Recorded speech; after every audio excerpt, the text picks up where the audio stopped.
Good afternoon, everyone. It's me again. For those of you who don't remember my name is Ed. And unfortunately, Bob is not here because I wanted to ask him to get me a book too. But anyways, today I'll be presenting the waste management system with my amazing colleagues here, Hannah and Jenna. So the goals of this presentation is about going through a list of common challenges based on what we heard from our clients when it comes to waste tracking. We'll start with challenges associated with waste tracking when it comes to environmental reporting purposes, and then we'll go beyond and talk about a full waste management module. And then we're going to talk about the advantages of using a full waste management module and how it can help you. So the first challenge that we're going to talk about is about consistent and correct waste tracking when it comes to different reporting. The accurate and prompt waste speciation is the second challenge, which we've heard our clients are having difficulties with. And then when it comes to full waste management, on-site and off-site management of waste. So the first challenge is consistent and correct waste tracking. People often think of waste as in silos, like they take waste into account for certain reports and they don't take that into account for other reports. So here's where like a lot of mistakes actually happen. Here's an example, like two of the examples of common mistakes that we've heard from our clients. One is tracking waste for just, for example, the annual emission reports and not tracking it for monthly emission reports. And the other common mistake is assuming that the same regulations apply to all reports. For example, they don't include the non-hazardous waste into the annual biennial haz waste report, and they think like EPA doesn't care about non-haz waste, so they exclude it from other reports such as TRI, which is not necessarily the case. So there are risks and costs associated with these mistakes. First of all, you'll be submitting inconsistent reports. If you don't take into account your waste for your monthly emission reports, and then you just take it into account for your annual, for example, emission inventory, if you add up your monthly emissions for one chemical, you're going to get a totally different number if you compare it to your annual emission inventory. So this causes a discrepancy between the numbers that you submitted, and guess what? Regulators and inspectors will catch these discrepancies and are going to ask you questions. And not to mention that most of these reports that you submit are public information, and inconsistent reporting, if it's caught by the public, can damage your company's reputation. So the key and the solution to this is this octopus that you see here.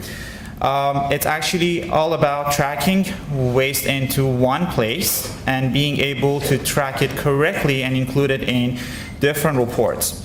So you'll be tracking your waste in one place, and say when it comes to emission reports, you'll use the same number for emission crediting across the board. If it comes to waste reporting, by having like certain flags, you can distinguish your hazardous and non-hazardous waste and report the correct number. The same number can be used for more generic reports such as TRI, and other than reporting purposes, you can also use waste for KPIs to track your progress, as we saw yesterday. The second challenge is about waste speciation, or the chemicals that you have in waste. Drama waste is usually like a black box. You don't know exactly what is inside the drama waste, especially if it's a combination of different materials. So here are a list of common questions about waste. First of all, I don't know what I have in my waste drum. Well, maybe I know what I have in my waste drum, but I don't know how much of each of those chemicals I have in my waste drum. The third question is, if my waste drum has chemicals or materials that I don't need to really report for, how can I quantify them and include that in my emission calculations? An example is like waste rags, rags that are contaminated with solvent. You have a drum full of contaminated rags, but not all of it is VOC, so you don't want to take an emission credit for the entire amount of waste that you have in a drum. So that's also a question, how to be able to do it. And then, just because waste is not maybe complicated enough, it becomes actually more interesting when it comes to situations where you collect waste from multiple processes into one drum. How can you allocate a correct amount of waste to each of those contributing processes to calculate your emissions correctly? So the conventional method to speciate a waste is to take a sample from your waste and send it to the lab and get an analysis. So in this case, the exact composition of your waste is known, and you get it as a profile, and then you can use that profile to quantify how much of each chemicals you ship out as waste. If you're using the ERA system for your waste tracking, this is known as method 2 or by profile/product. So the way it's tracked in our system, the user tracks the waste by entering the quantity and linking it to its contributing source or processes and its corresponding profile. This method sometimes works, but a lot of time it actually doesn't work. Based on what we learned from our clients, waste profiles usually do not contain accurate information. Sometimes they're not even close to being accurate. So if you use that inaccurate information, you're going to be submitting wrong reports. And guess what? This puts you at regulatory risk. A lot of companies, in order to avoid this issue, and also to have a better kind of tracking method when it comes to process changes, they do more frequent sampling. This can be very costly. As a matter of fact, the high cost associated to waste analysis sometimes makes companies who can't afford frequent waste sampling to use super old waste profiles, which is not updated and, of course, not accurate. And even though you do frequent sampling, sometimes the fluctuations in your process is like so high that still that frequent snapshot is not a good representative of your waste and your operation. So ERA provided users with a solution to help them avoid using inaccurate profiles or stay away from frequent sampling. This is a case where there is no waste profile or lab analysis involved, so you really don't have the exact composition of the waste in hand. But the system is able to estimate the composition of the waste based on the materials that were used in the process or processes that generate the waste.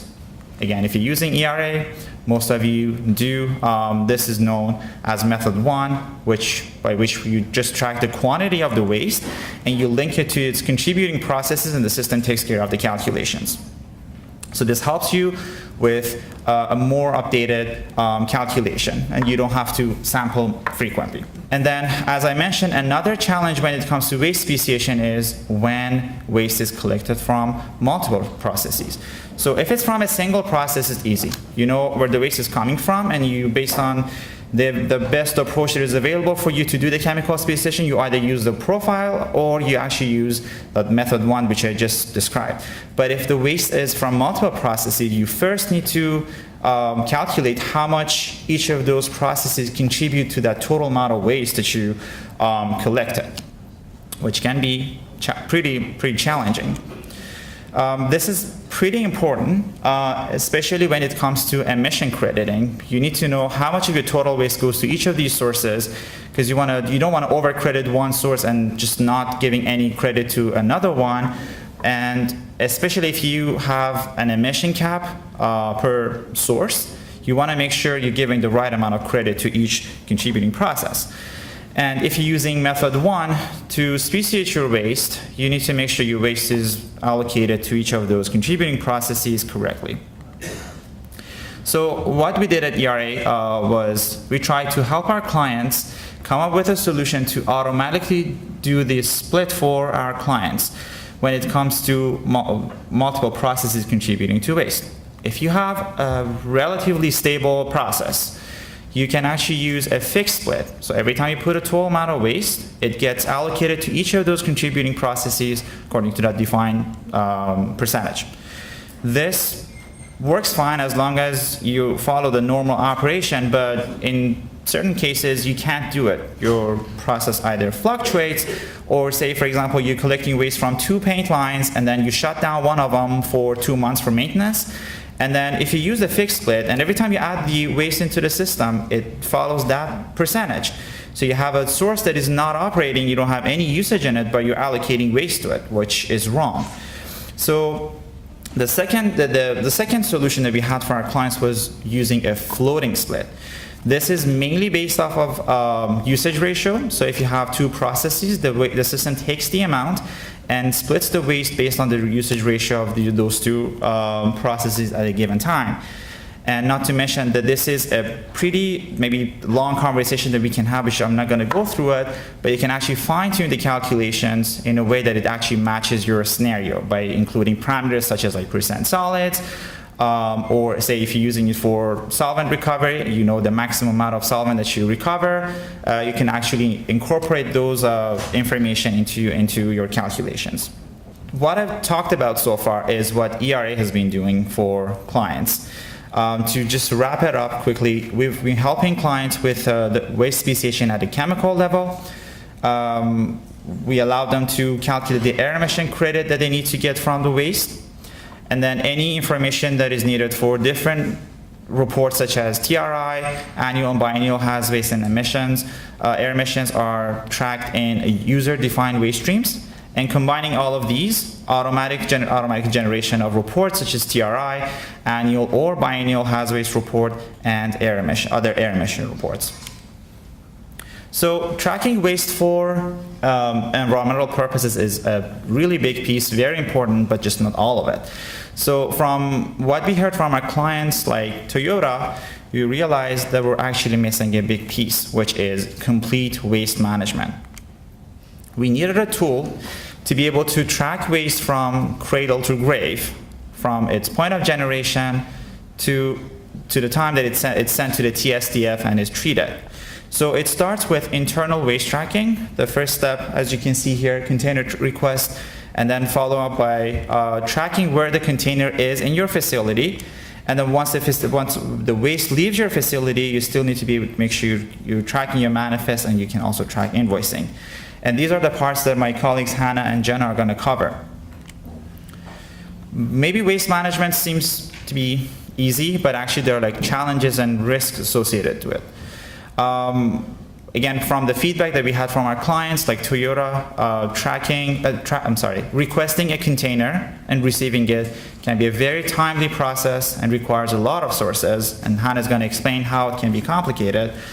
Tracking the container, where it is, do you need to ship it or not? Again, it's another challenge that you need to maybe have a system to be able to track it and make sure you're in compliance. And a lot of people think once the waste leaves the facility, they're done, but actually that's not true. You need to make sure the TSDF accepts your waste and treats it. But what is the solution? The solution is going to be covered by Hannah and Jenna. So we're really excited to introduce to you our full waste management module to really kind of stay in line with what Ed was talking about and really try to illustrate it better a little bit. We put together this the waste management module process flow. So as you can see here, what Ed was discussing for the first part of this presentation was really everything that you see in kind of in the middle. So step 3, that's really what we call waste tracking for environmental reporting purposes.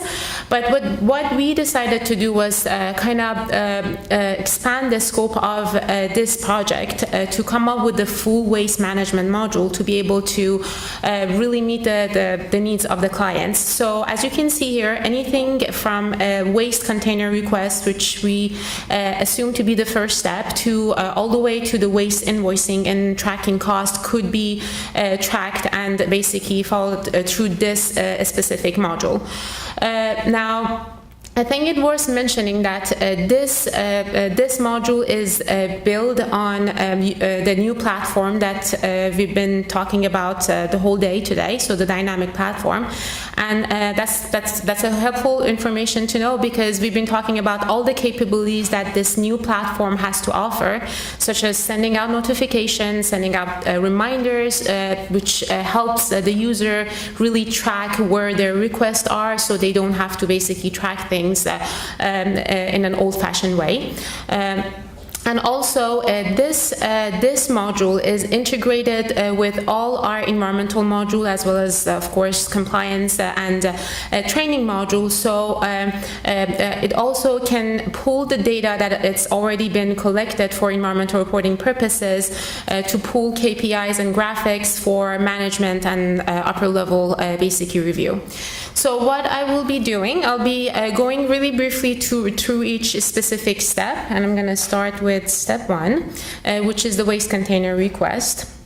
So as you can see here in this form, if you're a normal employee in your facility and you need a container, a waste container, it's very easy. All you need to do is really just to fill out the form and request for that new container. Now, that's really the only thing that you have to do. You don't have to follow up that, and then, like, I don't know, like if you're working with a piece of paper, you don't have to bring that to your manager for approval, or like bring it physically to the person who needs to basically provide you with the container. All you need to do is to fill out the container. You can basically choose to send a notification email to whoever is responsible to basically provide that container to you. If for whatever reason within your process you need to get an approval from, say, your supervisor, you can always do that. It's just another set of notification emails to set up in the process flow to send the request to your supervisor for approval. And finally, once everything gets approved, the request can be submitted to the responsible party for delivery and providing the container. So just to show really simply what I was just discussing here. So whoever is the responsible person for, or whoever needs to ask for a container, they can do that. They can ask whoever needs to approve it through like notification emails and electronic basically conversation. And then a request will be submitted to the responsible party for a delivery of the container. And all the people involved in this whole basically process can track the request at any stage, which is the beauty of the new system. Now, the second step, which is really tracking the container. So once the container is actually delivered to the specific area of the facility that they requested the container, there are more information that they need to track. So using this specific form, which is really just a brief snapshot of the system, they can track the location, the process, and the unit that generates the waste that gets basically compiled in that container, as well as the accumulation amount, accumulation start date, and basically the expiration date. So I'll be talking about the accumulation start date and expiration date in the next step. But really, we know that for the satellite accumulation areas, there's a rule, and it's very important for the designated staff to, as soon as the waste amount reach the specific threshold, they have to basically declare the date, and we know that there is a 3-day time period for them to remove basically the waste from the satellite accumulation areas. Again, they can use the beautiful notification system of the system and the module to send out notification email to whoever is responsible for removal of the waste. So the next really form in this container tracking and container management step is where the waste is removed from the satellite accumulation area and basically shipped to the central location or the accumulation area, whatever you call it. So this is the last basically step of where you basically package the waste and then ship it for the final treatment to the final facility. So here again too, if there is any responsible party for taking care of transporting the waste for you, you can choose to basically send out a notification email or more like a request to them that we need a waste pickup. They receive the notification, and so I'm a little bit short on time, so I'm just going to try to wrap up. The other thing that I really wanted to mention here is the accumulation start date, which is a very important piece of information that we have to track. the system has the capability to use the accumulation and start date, which is really the date you start compiling waste in the container, as well as the type of waste, that's very important, and the type of generator that you are. So if you are a large quantity generator versus a small quantity generator, the system has the capability to populate the expiration date for you, the waste expiration date. So 90 days if you are a small generator, if you're a big generator, and 180 days if you're a big one. So again, the responsible person keeps sending notification emails with the preset reminder system that they need to come pick up the waste before that expiration date. All right, so just to really wrap up in a really simple flow diagram what I was just discussing. So from the satellite accumulation area where you have your container received first, you start compiling the waste, and once the waste reach that threshold, the volume threshold, you have 3 days to remove it from your satellite accumulation area, either to move it and transport it to the final facility for the treatment, or move it to the central accumulation area. From there, depending on, again, the type of generator you are, you have 90 days or 180 days to basically ship the waste off-site. So that's what it is, really. All right, so my colleague Jenna will be talking about the third and the fourth step of the process flow, and she's going to wrap up the presentation. Thank you. So before I do so, I just want to remind everyone how the waste manifesting works. So the waste manifest is a document to help track the movements of the hazardous waste. So basically it goes from the generator to the transporter, takes it to the TSDF. And in an example on the right-hand side of your screen, you can see what a waste manifest looks like. And now usually there are 6 copies of the manifest, and they are given to the following. So first the generator gets a copy, then the transporter who is shipping the waste also gets a copy. Then the designated facility, the TSDF, gets a copy, and then once they treat the waste, they fill out the appropriate treatment codes, and then they send another copy back to the generator, so the generator knows how their waste was treated. And then depending on the state, the TSDF may need to send a copy of the manifest to the generator state or the destination state. So you're able to track all this information in the ERA system. So you can track the manifest number, the ship date, the facility information, including the address, the record ID, the type of waste. You can also track the transporter information and the TSDF information, as well as if you are using a profile associated to the waste, you can link it here, the type of waste, and the source or the process that it's associated to. And now the fourth step, which is the TSDF. So how it typically works is you have your generator, they send the incomplete manifest to the TSDF, and then usually the TSDF signs the manifest along with the treatment codes. However, in some cases, a facility may not receive the manifest back in the specified number of days. So in that case, what you need to do is you need to send an exception report to the EPA. So what the system does is it sends notifications for when the date arrives that you're supposed to receive your signed manifest from, and then also sends another reminder for the day that you must send your exception report by.